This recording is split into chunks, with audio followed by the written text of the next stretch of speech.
מאחורי הקלעים של עולם האירועים. אריאל, שלום. מה נשמע? מה שלומך? מדהים. איזה כיף שאתה פה.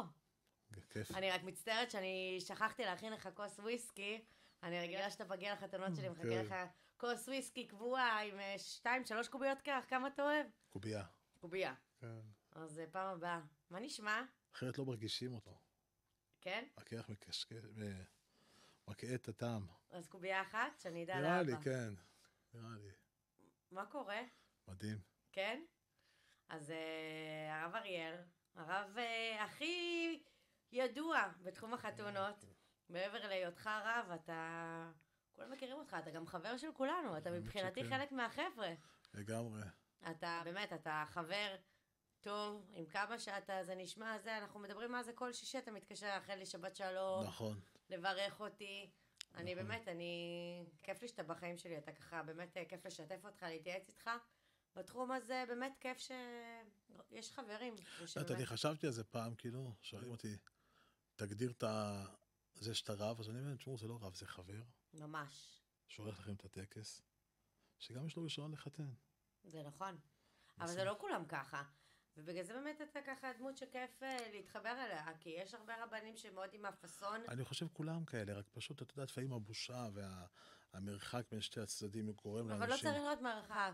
למה יש שוני? המרחק הוא לא בא דווקא משוני, הוא בא לפעמים מבושה, מחוסר הכרה את השני, את מבינה? אתה לא מכיר מספיק. נכון, אבל זה עניין של חיבור בסופו של דבר. נכון.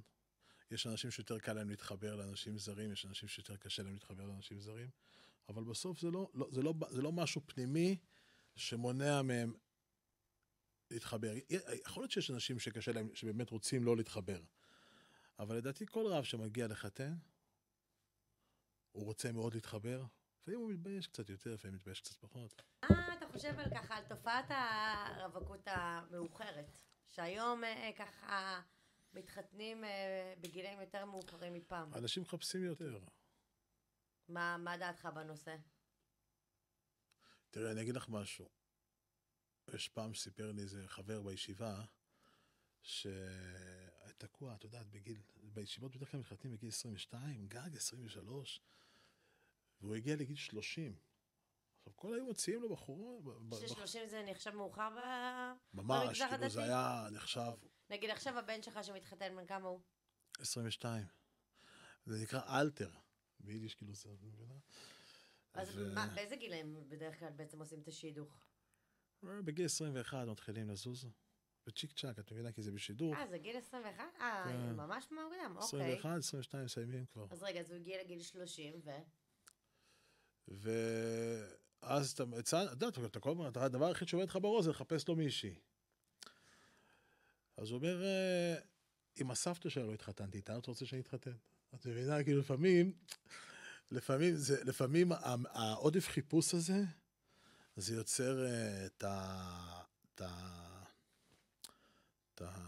לא להחליט, וקשה, תשמעי, זה גורל.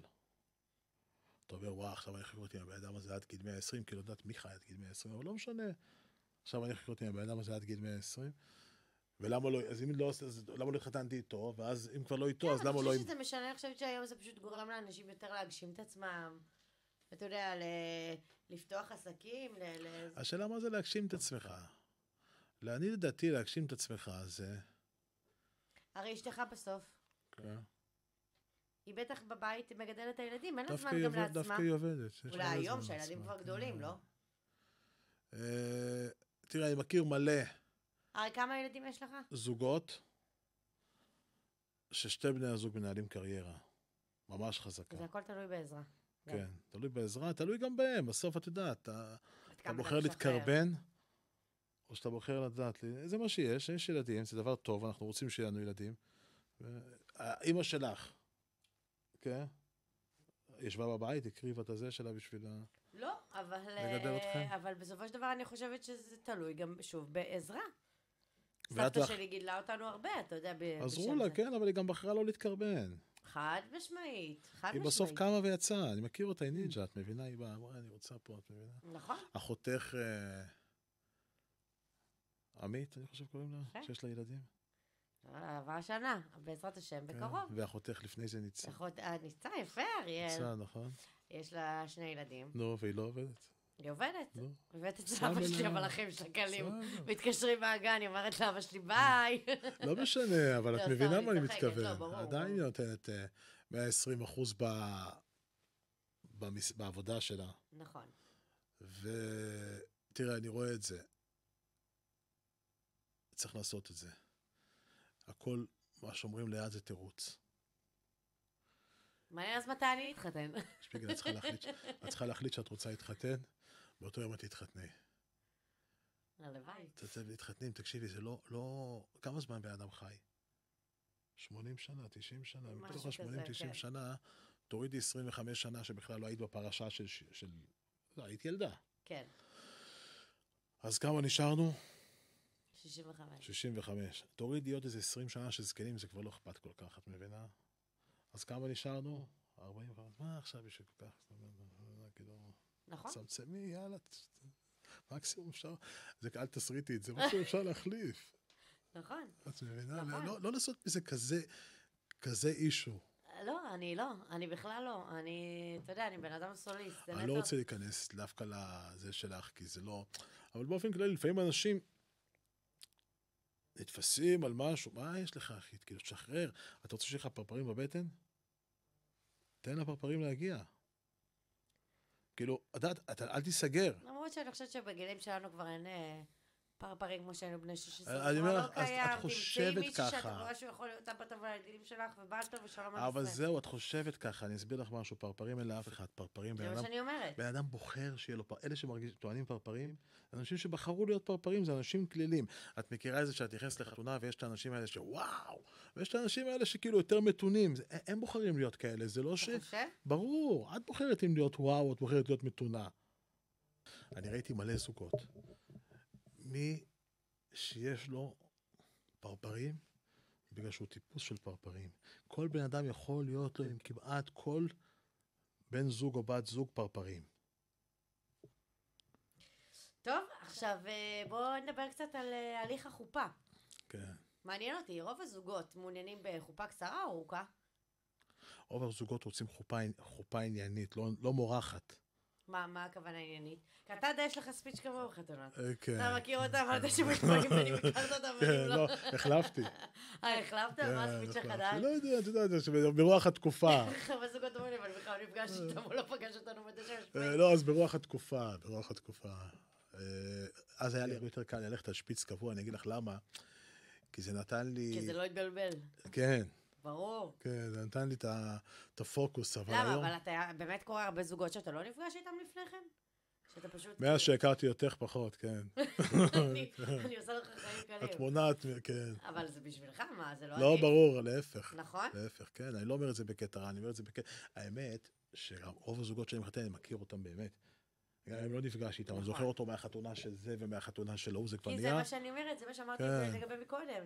אתה נשאר אחרי החתונה, אתה ממש הופך להיות סוג של חלק מהאורחים, אתה מדבר, לא, איך אתה הרי מכיר את החברים שלנו, הרי בסופו של דבר, לא חיתנת מחצית מהם. אז תתפלאי שאני לא נשאר אף פעם אחרי החופה, את לא תמצאי אותי יותר מ10 דקות אחרי החופה נשאר. אז לפני אולי, לא משנה. אני נותן רבע שעה איכותית של מינגלינג בכניסה, אני גם לא מגיע הרבה לפני, כי תמיד אני מגיע מעוד מקום, והולך לעוד מקום, אז... תמיד מה אחר.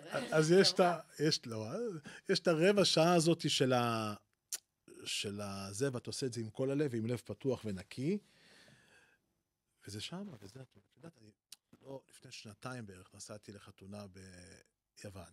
בדרך לחתונה, פתאום אני רואה זוג שבאו לראות מקום לעצמם להתחתן, נקשרנו בתור לצ'ק-אין, ואחרי זה חיתנתי אותם באמת. די. כאילו, את מבינה ברמה כזאת. שם ביוון, אופה? וזה, זה כאילו, את יודעת, זה הקסם בסוף. אבל כי אתה בן אדם של קשרים. בן אדם של אנשים. בן אדם של אנשים, בן אדם, אתה מאוד חשוב לך, מאוד זה מה שאני אומרת, שזה... בן אדם של אנשים. בסופו של דבר, לא סתם לקחתי אותך לחתן את החתונה של האחיות שלי, כאילו, אתה מבין, אין מה לעשות, כאילו, אתה באמת חלק מהמשפחה. ממש, ממש. ספר איזושהי פדיחה שקרתה לך באירוע. היה פעם אחת שזוג, באמת אני אומר לך, הוא החליט שהוא רוצה לבטל את החתונה, ואז הוא מתקשר אליי שהוא מבטל את החתונה. כמה זמן לפני החתונה? 3 שבועות לפני החתונה. פתאום שבוע לפני החתונה אני מקבל טלפון מהכלה. ואז היא מתקשרת להודיע לי על ביטול של החתונה. אני אומר לה, כן, אני יודע, הוא אמר לי כבר. היא אומרת לי, איך, מתי הוא אמר לך? אמרתי לה לפני שבועיים. היא אומרת לה, אבל לי הוא אמר רק היום. יאללה. את מבינה איזה סיפור? זה כאילו טראומה. אבל קרה לך שחתן לא שבר את הכוס? טוב, זה קורה הרבה. זה קורה. זה הפחד של כל חתן. ממש כל אחד, אני אומרת, מבחינתי, מבקשים שאני אביא להם כבר כוס לפני זה, לנסות את הניסיונות בבית. ממש חרדים לזה. האמת שיש בעיה. הכי טוב לשים מנורה, הרבה שמים מנורה. אני שמה כוס של אוגרדן. כן. כוס של בירה צריכה לשים לו. כן, נו, בירה של אוגרדן, אבל. לא, אבל ממש חרדתיים, כנראה זה קטע של אגו גברי, הרי בגדול יש אישו מבחינת ההלכה, אם אתה לא שובר על הפעם הראשונה? לא, מה פתאום. אין דבר כזה. להפך. מה? העיקר ששוברים בסוף, נכון? יש איזה כמו בדיחה כזאת שפעם ראשונה זה בן, פעם שנייה זה תאומים. וואלה. כן. וזה נכון? סתם, זה הכל אמונות של אנשים. אבל כולם... הרעיון של שבירת כוס זה זכר לחורבן ירושלים. אז בוא נספר קצת על הטקס באמת, מה המשמעות באמת, גם של השבירת כוס, גם זה ככה בואי נספר לך את הרציונל של הטקס, מהמקור שלו, ואז אנחנו נוכל להתחבר לזה. יאללה. במקור, לפני שתקנו את הטקס של כדת משה וישראל, אנשים חיו בשבטים, את יודעת מה זה? כמו בנשיונל גיאוגרפיק, שחיים כאילו במבנה שבטי כזה. אוקיי. ובאה התורה ואמרה בקטע הגיוני, כי היהדות זה דת מתקדמת, זה לא תקין, שאנשים לא ידעו מי זה האבא שלהם ומי זה האמא שלהם. עוד לפני זה, בלי קשר לרומנטיקה בכלל, בקטע הכי יפה שיש. ולכן גם תקנו, אז אמרו בוא נעשה דבר כזה, שאישה לא יכולה להתחתן עם יותר מגבר אחד. כי גבר יכול להתחתן עם כמה אנשים, כי בקטע שהוא יכול לפרנס. אבל מי אמר את זה? מי? ראש השבט כאילו? לא, החז"ל. התורה, אוקיי. התורה. אמרו כאילו זה לא תקין שגבר יחיה עם יותר גבר אם יכול לחיות עם 4 אנשים לפרנס אותם, שיפרנס אותם, כי ידעת, זה היה חבורה של אנשים חיו מחקלאות, מעבודה פיזית. ולעומת זאת אישה, אם תהיה עם כמה גברים, לא ידעו מי זה אבא, מי זה האמא. ידעו מי זה האמא תמיד, אבל מי זה אבא, אף אחד לא ידע. את מבינה את הרצון? כן. ותורידו רומנטיקה. כן, כן, כן. אחרי זה עם ההתפתחות של החברה, שנהיה גם ערך, ונהיה רומנטיקה, אז גם חז"ל תקנו שגבר גם לא יכול להתחתן עם 2 נשים. שזה בערך לפני 1000 שנה, תיקן רבנו גרשום מאור הגולה. אוקיי.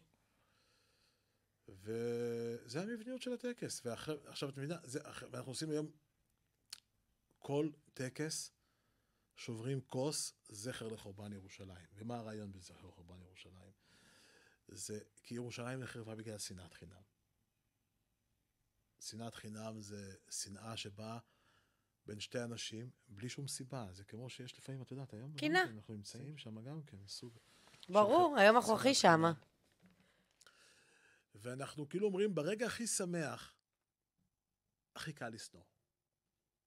ודווקא שמה תזכור את חורבן ירושלים. תראי בכל התנ"ך, ואפילו בסיפורים של עמים אחרים, תמיד יש את הקטע הזה של השפע והשגשוג, ואז מתחיל הרס עצמי, נכון.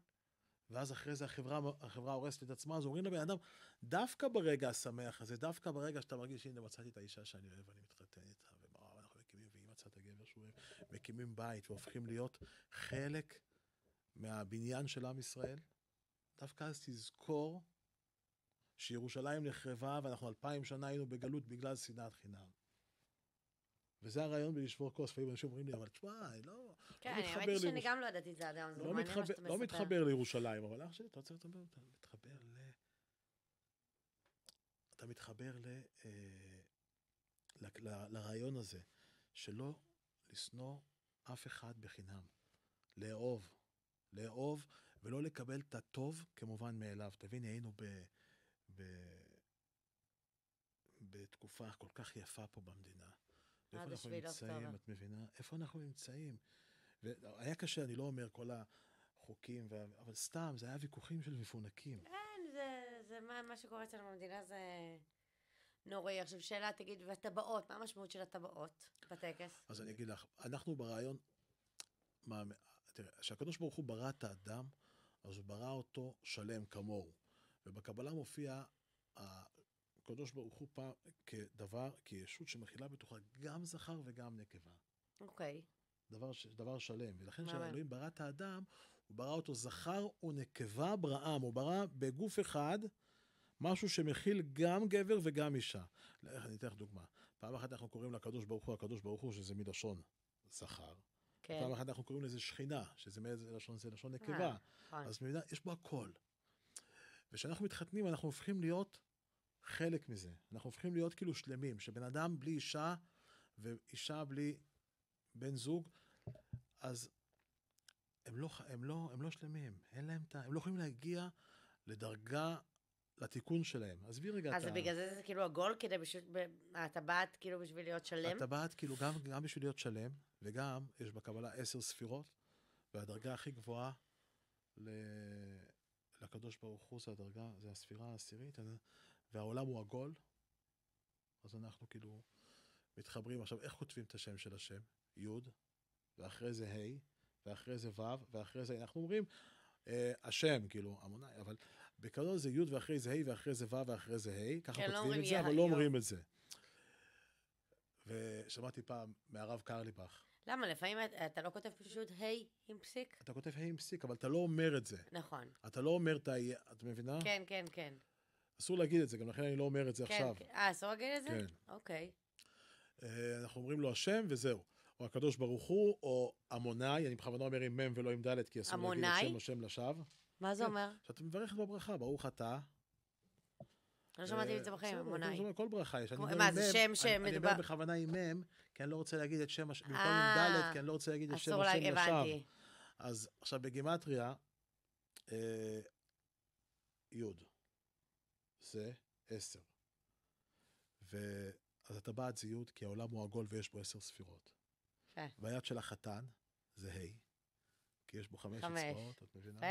והאצבע שלה זה ו', את זוכרת שהיינו ילדים והיד שלה זה ה'. אז כשהם מתחתנים, הרי את מקודשת עם טבעת זו כדעת משה וישראל באותו רגע. וואי, זה מהמם. הם הופכים להיות חלק מהדבר השלם הזה, וואו, אם יש לי צמרמורת, לא ידעתי את זה בחיים, איזה יפה. ולכן דווקא טבעת ועגולה. אוי, זה מקסים. בגדול לקדש אישה אפשר גם עם כסף, לא חייב דווקא טבעת. אתה יכול עם כל דבר ששווה פרוטה. אנחנו עושים טבעת בשביל להתחבר לרעיון הזה של בסדר, אבל הקטע עם הכסף זה במילא שזה בכתובה הרי, לא? זה לא סותר. לא, הכתובה זה משהו אחר. הכתובה זה התחייבות של הגבר כלפי האישה, שחס ושלום במידה והוא יחליט אז הוא צריך לשלם. של לעזוב ולשלם איזה. כן, ובאמת משתמשים בזה, או זה סתם לשווא? תראי, בדרך כלל הרכוש המשותף שיש להם תמיד... הרי הבנתי מהבנתי, שברגע שיש 2 ילדים ומעלה כבר זה מתבטל, לא? זה בפנים. כן. את מבינה מה אני מתכוון? ההתחייבות היא לא בנוסף, היא במקום. לא. ההתחייבות היא לא בנוסף, היא במקום. את מבינה? ורק אם הוא רוצה, לא אם היא רוצה. האמת שזה די לא פייר הדבר הזה. כן, לכן אני אומר, אז ההתחייבות היא לא להשאיר אותה בלי כלום. אבל אם יש כבר משהו בנוסף, את מבינה? זה לא בנוסף, זה במקום. כן. אוקיי. כן, אבל... כן. בסדר. אני אומר תמיד אתה יוצא לך גם לעשות גירושין? אנשים מתקשרים אליי כל הזמן, לפעמים אתה מתעסק בזה? לא, כמעט, לא מתעסק בזה אף פעם. מה, יש רבנים שנועדים לתחום הזה, ויש כאלה או שזה לא מחולק? זה דיינים, כן. זה דיינים נקרא, אוקיי. זה תפקיד אחר לגמרי. ממתי אתה עוסק בחתונות? אני רוצה לספר לך משהו. תספר. הרבה זוגות באים אליי עכשיו ושואלים אותי שהם רוצים לעשות הסכמים, רוצים לעשות חתונה עם רב, אבל בלי להירשם ברבנות. מאיזה סיבה? אז אבל אפשר לעשות זה רק עם רב רפורמי, לא? כן, נכון. אבל מאיזה סיבה הם רוצים לעשות את זה? מסיבה, הם רוצים ממש שיהיה להם טקס עם רב ואורתודוקסי והכל, אבל בלי שזה יירשם. כי הם לא רוצים לעבור את כל התהליך של כי הם חושבים שאם יתחתנו ככה, הם לא יצטרכו להתגרש. נכון. במידה והם ירצו להיפרד, אבל זה לא נכון, כי הם נשואים, ואת מבינה, עדיין לא תתחתן עם אף אחד אחר. אבל אני אסביר לך, לא נכון. אממה, נו. יש לך, לא, אני אגיד לך תכף. עכשיו, מה הפחד שלהם? הפחד שלהם זה להתגרש. אני בא לתשב, תקשיבו. זה לא הפחד להתגרש, זה הפחד שיש... להיות תלוית בממסד. התהליך הזה ידוע כלפי חוץ, כאילו תהליך מאוד אני מאוד... יודע, ש... אני יודע, אבל זה... אני לא מסכימה עם זה, אגב, אני אומרת לך מה אני שומעת אבל מזוגות. זה לא נכון, ואני אגיד לך למה. כי אם אני עכשיו אעשה עם עומר שותפות, ואני אפתח איתו עכשיו חנות פלאפל, ואחרי זה עומר יחליט שהוא לא רוצה להיות יותר שותף שלי, הוא רוצה להיפרד ממני. או שאני אחליט שאני רוצה להיפרד ממנו. אם שתינו אנשים טובים, שנכנסנו לשותפות הזאת ברעיון מושכל, יהיה לנו קל להיפרד. כי יש היגיון, יש זה, אולי קצת נתווכח, אבל בסוף אנחנו ניפרד. אבל אם אחד מאיתנו איש רע, אז הוא ידפוק את השני עד הקצה ועד כן, אבל אם העצם. אתה לא תלוי תחת איזשהו ממסד... כן, אבל הרבנות היא לא עושה את זה יותר קשה. היא עושה את זה, משאירה אותו דבר, פשוט, אתה יודע. אז אני אגיד לך, אני בסופו של דבר... להפך. אתה, מה שאתה גורם, שתדע, להרבה זוגות שלא רוצים להתחתן דרך הרבנות, אתה גורם להם בסוף כן להתחתן דרך הרבנות. כי אתה גורם להם להבין שאתה מקליל להם במרכאות את התהליך, כי מאוד מפחדים מכל עכשיו הזה. והרבה אנשים שאילולא אתה, שתדע לך, ואני זוקפת את זה לזכותך, היו הולכים ומתחתנים את זה. ובגלל זה אני חושבת שכאילו יש לך מקום מאוד מאוד גדול בעולם הזה, כיוון שאתה באמת גורם להרבה אנשים בסוף, בכל זאת לבוא ולהתחתן ברבנות, ולא להסתכל על זה ככזה דבר מפחיד ונורא. וגם אגב, זה גם חלק מהעניין שאני גם עוזרת לזוגות בכל פתיחת התקווה הזה, כדי שלא יגידו עכשיו אין לי כוח לכל התהליך הזה וירימו ידיים. את בכלל צדיקה. משהו. אבל בסופו של דבר, אני שומעת הרבה שאומרים שכל התהליך הזה, של הגירושין, מאוד מאוד משפיל את האישה. תקשיבי, התהליך של הגירושין הוא קשה, לא משנה אם זה דרך הרבנות או דרך הרבנות. קשה... הרבנות לא מקשה בפרידה? הרבנות לא מקשה יותר. אוקיי. הקושי הוא שתי אנשים שהחליטו לעשות חתונה, לאהוב, למסד את האהבה שלהם. לפעמים עושים את זה בהפקות של 500,000 שקל. ועכשיו דעת, פתאום אחרי זה, מחר בבוקר, משהו לא מסתדר, ומתפרק, ואז מלא אמוציות, ולפעמים היה שם איזה סיפור. זה קשה. כן. זה קשה. תספר לי מה ההבדל בין רב אורתודוקסי לרב רפורמי. וואו, איזו שאלה. תראי, את יודעת מה זה רב אורתודוקסי? מה זה רב רפורמי? פחות זה כמו שאני שאלתי לך מה ההבדל. אבל מה זה רב רפורמי? זה בעצם רב שאין לו רישיון, נכון? לא דווקא. אז מה הכוונה? יש זרמים. למה הרי מי שרוצה להתחתן, אתה יודע, לא דרך הרבנות, לוקח רב רפורמי? אני אגיד לך משהו. יש זרמים בדת, ביהדות. יש זרם אורתודוקסי, שזה הזרם היחיד בעצם. הלכו אנשים ועשו זרם רפורמי, זרם קונסרבטיבי. יש איזה ספר של עיתונאי אורי אבנרי. אוקיי. כתב אוטוביוגרפיה. אז פעם קראתי בספר שלו שהוא אמר, אני לא יהודי דתי, אפילו לא קרוב, אבל הבית כנסת שאני לא הולך אליו, הוא בית כנסת אורתודוקסי. את מבינה? כי כולנו בסוף אורתודוקסים, כאילו, אין דבר כזה, סבא שלך היה אורתודוקסי, סבא של עומר היה אורתודוקסי, סבא שלי, כולם יהודים. עכשיו, יש כאלה שפשוט נוח. אבל השאלה אם רב רפורמי זה רב שנשללה ממנו.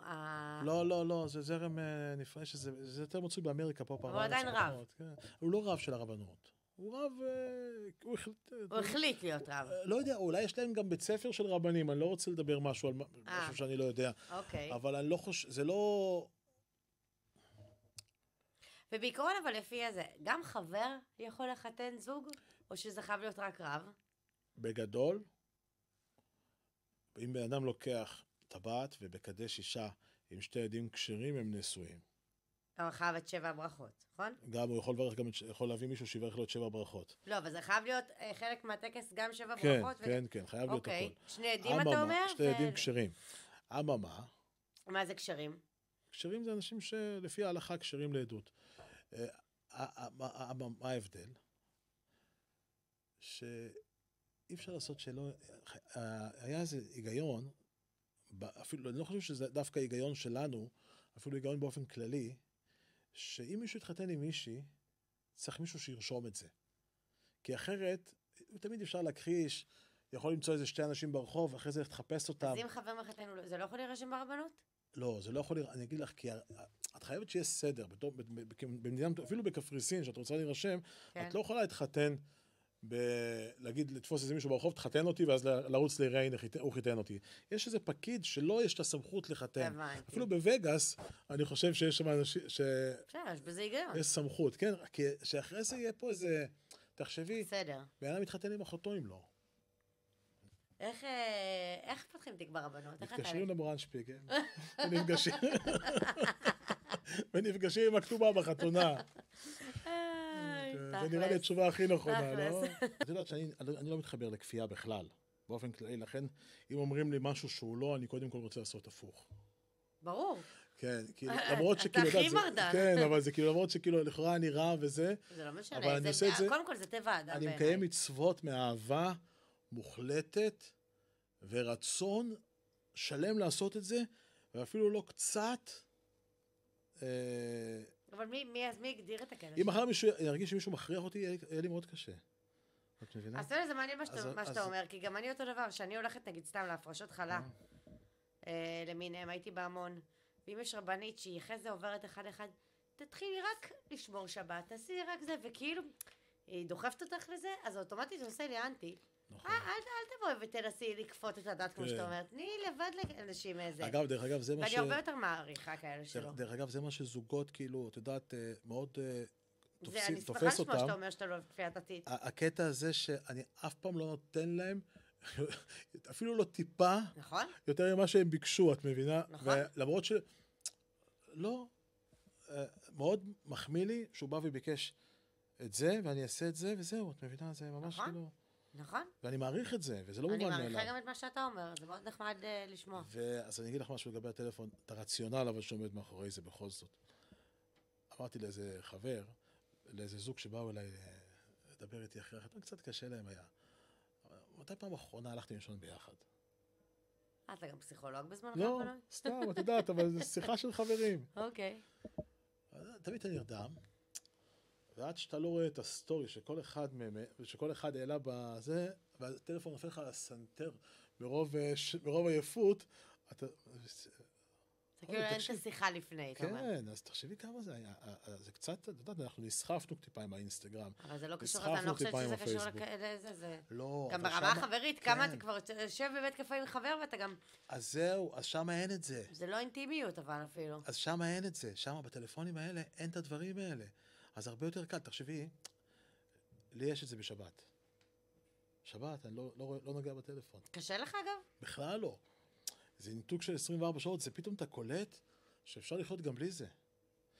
אם את שוכחת את הטלפון בבית, נורא. מרגיש כאילו חסר לחבר. ממש. מבינה? אז אני אומרת, אבל אתה... אז אני בשבת, לא, בשבת בגלל שאני יודע שגם אף אחד לא מחפש אותי בשבת, כי יודעים שאני לא עונה.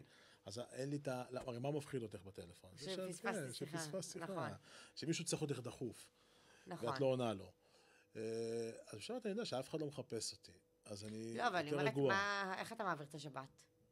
אבל תחשבי שגם שאת יודעת שלא מחפשים אותך, את מכורה לה. לא, אז אני אומרת, אז איך אתה מעביר את השבת? מה? בכזה כיף. מה אתה עושה?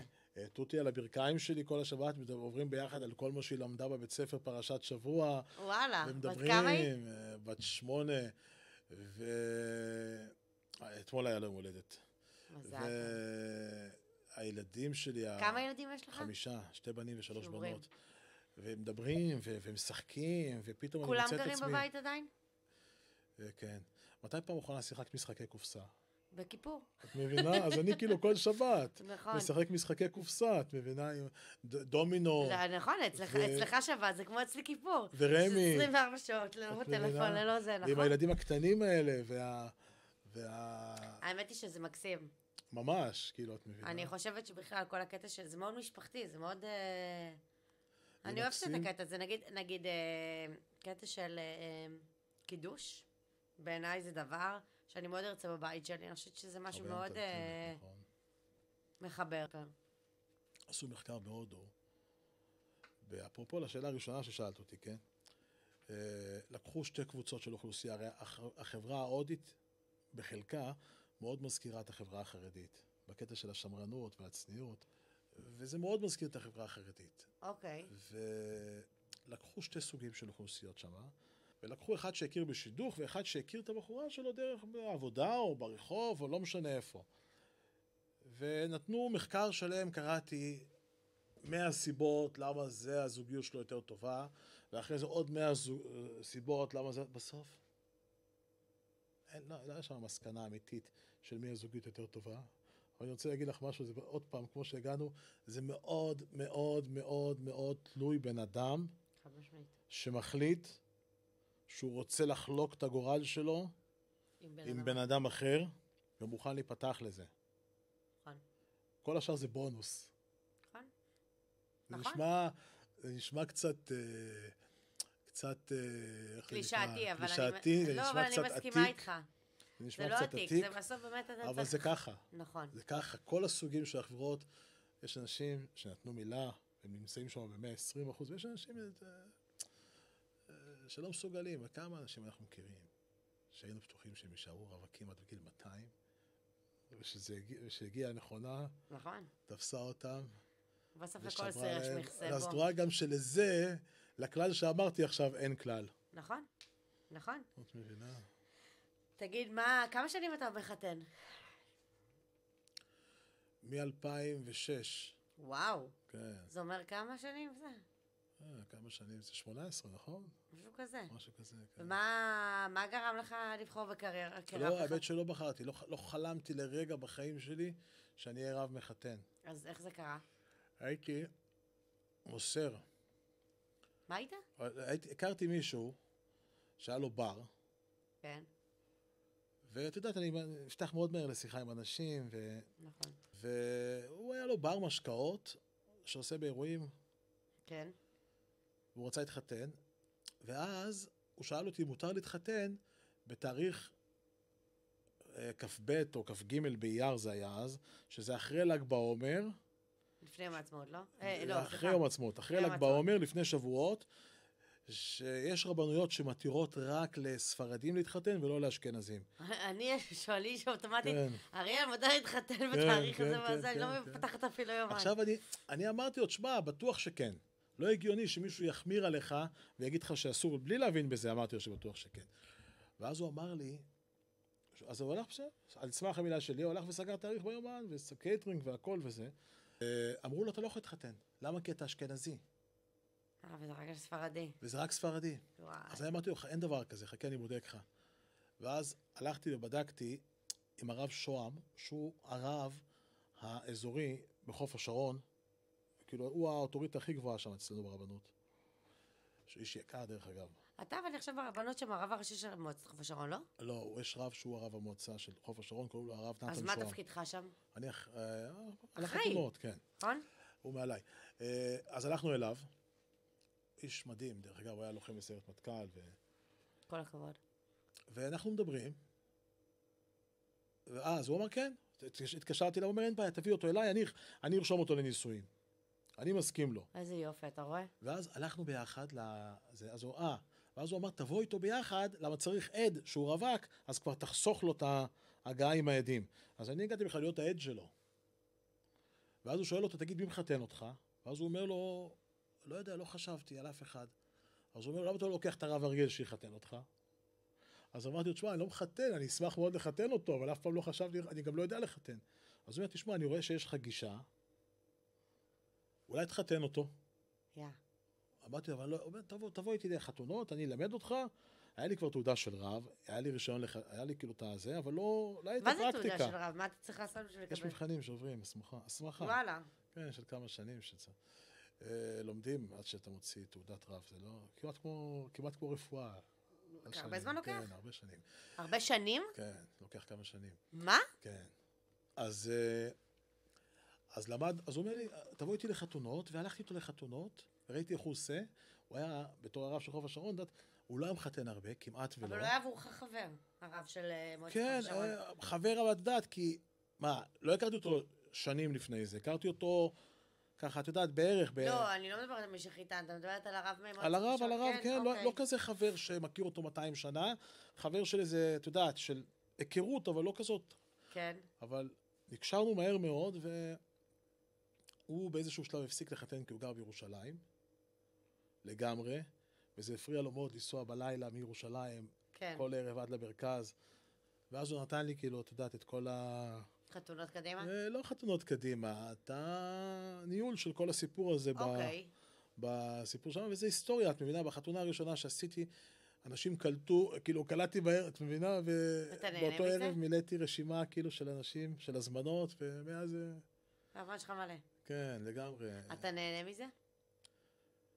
נהנה מאוד, מאוד. שואלים אותי מה אתה עובד, אני אומר, אני לא עובד. את מבינה? זה נכון, אנחנו עוסקים לא עובד בשמחות בכלל, בסופו את של יום. מבינה, אני נהנה מכל רגע. איזה כיף. נהנה מהחיבור הזה לקחת את א', לחתן אותו עם... את מבינה, זה כל כך מיוחד, זה כל כך מרגש. כמו שאמרתי לך מקודם, שאתה הולך זה גם ברחוב. כל פעם להכיר אנשים אחרים, זה לא לי... שלא היית מכיר אותם אם לא זה. ואתה כאילו מחתן אותם, זה רגע, אתה ברגע הכי חשוב בחיים זה הרגע שלהם. הכי חשוב בחיים שלהם. זה מדהים. לגמרי. זה מדהים, ואני חושבת שלך יש זכות הרבה יותר גדולה ממני, אבל אני אפילו מגיעה למצב שזוגות, נגיד, פתאום אחרי שנים שנולד להם ילד, הם שולחים לי בזכותך. כן. כאילו, אתה יודע, וזה מרגש, כאילו, אתה יודע, פתאום שולחים לי תמונה של התינוק. אנחנו לא, חלק קטע, אמרת מקודם להזכיר לך, קטע פדיחה שהיה בכלל, נכון? נו. אז אני אומר, קטע בדיוק הפוך מפדיחה זה, שמישהו פתאום, אתה עומד בחופה ופתאום מישהו מרים לך איזה תינוק באוויר ואומר לך, אתה יודע, עושה לך ככה. די! את מכירה את התנועה הזאת? כאילו, אוי, יפה. את מבינה? ואז זה דבר שיכול בשבילו שווה, את מבינה, לחיות חיים שלמים. ברור, בשביל ברור. לראות את הרגע הזה, את יודעת, מה, אנחנו לא בזכותי הם הביאו ילד, אבל היית חלק מהתהליך הזה. איזה שיר ככה הכי מוזר שיצא לך ששמעת בחתונה? בכניסה לחופה? הכי מוזר היה לי ביציאה מחופה, שמה? be free.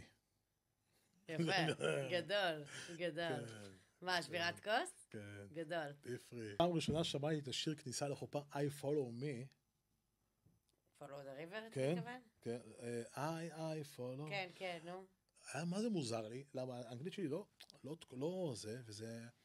I follow me, כזה אני מתרגם ישר אנגלית לעברית בצורה מאוד, כי לא הכרתי את השיר. אוקיי. אז אני שומע משהו ואני מתרגם אותו. כן. אז אתה עוקב אחריי. את מבינה? וכאילו, מה הקטע אתה עוקב אחריי? את מבינה? את בא להתחתן? זה שיר אבל וזה היה נשמע מטריד. אחרי זה קראתי את כל הקונטקסט של השיר, ואז הבנתי שזה שיר מהמם, אבל את מבינה? זה היה נראה לי ממש מוזר. מה האתגרים הכי גדולים שלך בתחום של החתונות? אחד הקשיים הכי גדולים שלי, זה להגיד למישהו לא. אמיתי אני אומר לך, אני לא יודע להגיד לא. נכון, אני יודעת. ולפעמים אני אומר לה, כמה אנשים כן, ואחרי זה איך תגיד למי, את מבינה? למישהו לא.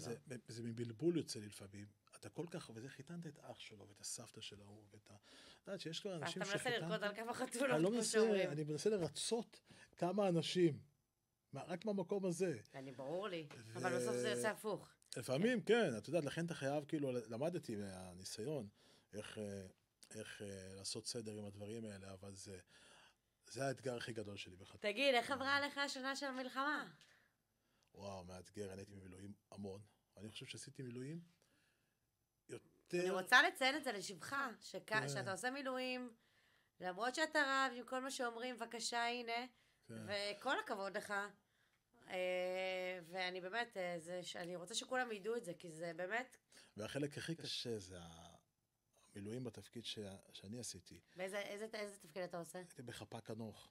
הייתי הרב המלווה של חפ"ק הנוך. חפ"ק הנוך זה חדר פיקוד של הנוך. הנוך זה ראשי תיבות, איסוף נתונים וחללים. וואו. במלחמה האחרונה הרגשנו כמו סיירת מטכ"ל. מה, חלק כאילו מזק"א בעצם כאילו כזה? של הצבא אבל. כן. הרגשנו כאילו, פיקוד העורף, זה שייך לפיקוד העורף בגדול. אוקיי. אבל הרגשנו כמו אתה נחשפת, ראית כאילו שלא נדע לך? ברמות של דברים שאתה לא רוצה לדבר על זה אפילו. ברור.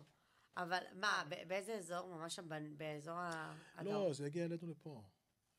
אבל אנחנו עושים, אני נוסע ל-40 יום מילואים, אמרתי לך, מה-14 ליולי, אני נוסע ל-40 יום, עוד הפעם, ושם זה יהיה בדרום. יצא לך לעשות הרבה חתונות בחו"ל? יצא לי, מה זה הרבה? את יודעת, הרבה זה משהו יחסי. נכון. זה מאוד קשה לעשות יצא חתונה לך? בחו"ל. כן, קשה? אתה פחות אוהב? לא פחות אוהב, אבל זה מאוד קשה, כי תמיד זה יוצא באמצע העונה. אתה צריך לנסוע לכמה ימים. ואז צריך לנסוע לכמה ימים, עכשיו, עזבי, בוא נגיד שכמה ימים האלה פנויים לך, אבל זה מבלבל אותך. זה מוציא אותך מהפוקוס, זה לא באמת חופשה. כן. אבל זה כיף, זה חוויה שאתה רוצה לרשום ביומן. בדיוק, ברזומה שלך. כן, לא ברור. יודע, סתם, לא יודע, אתה רוצה לחוות גם איך זה לחתן בחו"ל, אבל זה לא... בוא נגיד שפה בארץ הרבה יותר כיף לחתן. כן? כן. איזה חתונה אבל הכי זכורה לך? שככה... וואו, אתה יודע, זה להיכנס לפינה. יש כמה... אז אחת יש לי מהם, תשובה. לא הכי. יש לי תשובה. כן. אתה מבין, אה? בוא נגיד שלחתן את תומר, פינקשטיין, זה היה קיצוני, את יודעת. כן? כן. היה קיצוני מאוד בשבילי. וואו. זה מרגש, אה? כן, זה היה ממש, כאילו, זה אחד, היה רגע זה חתונות, זה לא חתונה אחת, זה חתונות. ברור. את יודעת, יש כל מיני כאלה שפתאום ברור. נוגעות בך, אבל חתונות מלחמה, בכלל, זה היה החתונות הכי קשות שהיה. אתה גם הלכת לחתן בבסיסים? גם בבסיסים, שלחתי לך, אני חושב, תמונות. לא, שלחת... נכון, בעצם, כן. נכון. בשמיני באוקטובר, בעשירי באוקטובר, זה היה וואו, חתונות... בשמיני לאוקטובר אתה כבר הלכת וחיתנת? זה היה חתונות תאונות, זה התחלק לשתיים, אנשים שאמרו, וואו, איך אפשר לעשות משהו, ואנשים שאמרו, חייבים להמשיך.